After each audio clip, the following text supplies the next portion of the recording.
Hello दोस्त, नमस्ते, प्रणाम। मैं हूं आपकी वंदना। स्वागत करती हूं अपनी चाची के चैनल पे आप सभी का।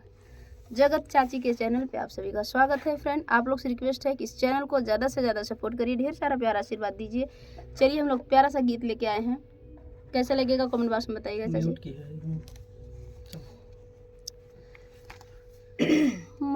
माई जल्दी आसनवा पे आवा, बीतल जाता शुभ के घड़ी हो। माई जल्दी आसनवा पे आवा, बीतल जाता शुभ के घड़ी।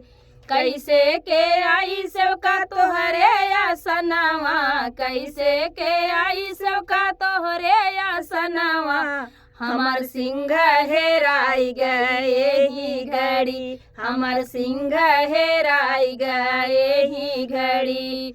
माई जल्दी आसनवा पे आवा, बीतल जाता शुभ के घड़ी। सिंह हेरान माई रथ से आवा, सिंह हेरान माई रथ चली आवा। माई बीतल जात बा शुभ के घड़ी हो, माई बीतल जात बा शुभ के घड़ी। कैसे के आई सेवका तोहरे आसनवा, कैसे के आई सेवका तोहरे आसनवा। रथ के घोड़वा हेराई गए ही घड़ी, रथ के घोड़वा हेराई गए ही घड़ी। माई जल्दी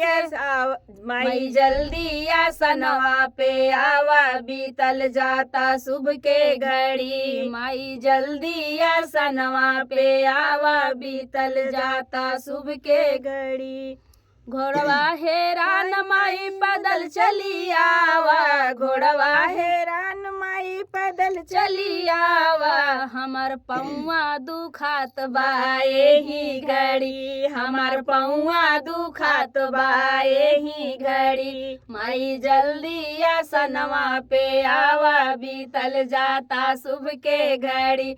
माई जल्दी आसनवा पे आवा, बीतल जाता शुभ के घड़ी। केतनौ तू करबू माई हमसे बहनवा, केतनौ तू करबू माई हमसे बहनवा। तोहर आंचल ना छोड़ब हम एक घड़ी, तोहर आंचल ना छोड़ब हम एक घड़ी।